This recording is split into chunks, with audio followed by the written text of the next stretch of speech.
পাঁচ ব্যাংকে যাদের আমানত আছে, অর্থাৎ আপনারা জানেনই যে বর্তমানে ক্ষতিগ্রস্ত সব থেকে পাঁচটি দুর্বল ব্যাংকের মধ্যে যাদের আমানত আছে, তাদের জন্য আরো একটি দুঃসংবাদ অপেক্ষা করতেছে।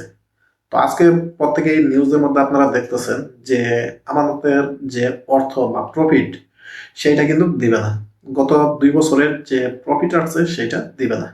এখন প্রশ্ন হলো অনেকেরই যে ভাই প্রফিট তো অলরেডি দিয়ে দিছে, আপনার সেভিং এর সাথে অ্যাড হয়ে গেছে, অথবা আপনার যে ব্যালেন্স আছে সেটার সাথে অ্যাড হয়ে গেছে, এখন কি করবে? হয়তোবা তারা এটা থেকে আপনাদেরকে কেটে নিবে। তো অলরেডি আজকে দেখতে পারতেছেন যে মনসুর আহমেদ সাহেব গভর্নর, তিনি কিন্তু ঘোষণা দিয়েছেন যে বর্তমানে আপনার যে 2 বছরের অর্থ, সেটার যে প্রফিট, আপনার যে 2 বছরের প্রফিট পাইছেন সেটা দিবে না। তো তারা কারণ হিসাবে কি দেখাইছে? কারণ হিসাবে কিন্তু তেমন কোনো ভ্যালিডিটি দেখাইতে পারে নাই। দেখাইছে যে 2 বছর যাবৎ লসের মধ্যে আছে, তাদের লেনদেন বা তাদের যে প্রফিট সেটা লসের মধ্যে আছে, সেটা এখন যে আমানতকারী আছে তাদের উপর চাপিয়ে দিবে।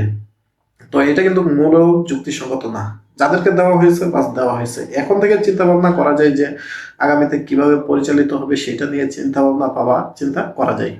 কিন্তু এই যে গত যে সময়টা 2 বছর, সেটার যে প্রফিটটা তারা কেটে নিবে, সেটা কিন্তু আসলে যুক্তিসঙ্গত বলে মনে হচ্ছে না। তো যারা খেলাপি আছেন, ঋণ খেলাপি আছেন, তাদেরকে না ধরে যাদের আমানত রাখা আছে তাদের উপরে কিন্তু চেপে ধরতেছে। যে চাপটা বর্তমানে আমানতকারীদের উপর দিতেছে, এটা যদি ঋণ খেলাপিদের মধ্যে দিত, তাহলে কিন্তু এই পর্যায় পর্যন্ত চলে যায় নাই, এই পর্যন্ত যাইতো না। তারা কিন্তু বহুত লোক আছে যারা এখনো দেশের মধ্যে আছেন, তাদেরকে কিন্তু চাইলে ধরতে পারতেছেন। কেন ধরতেছেন না, এটা একমাত্র তারাই ভালো জানবে। তবে এখন যেটা সিদ্ধান্ত নিচ্ছে সেটার সাথে মোটেও জনগণ এক না, যে তাদের বর্তমানে ব্যালেন্স থেকে তাদের 2 বছর, গত 2 বছরের প্রফিট কেটে নেবে, সেটা কিন্তু যুক্তিসঙ্গত না। তাহলে না দিতেন সেটাই ভালো ছিল, এখন কেন কেটে নিবে? এটা কিন্তু একটা বিশাল বড় প্রশ্নের সম্মুখীন। তো যাই হোক, আস্তে আস্তে সবার আমানতই বা অর্থই ফেরত পাচ্ছেন বা তোলা যাচ্ছে।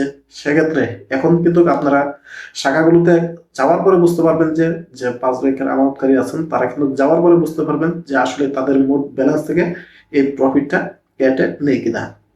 অলরেডি কিন্তু আমানতকারী যে শেয়ার হোল্ডার ছিল তাদেরকে ডাউন করে দিয়েছে।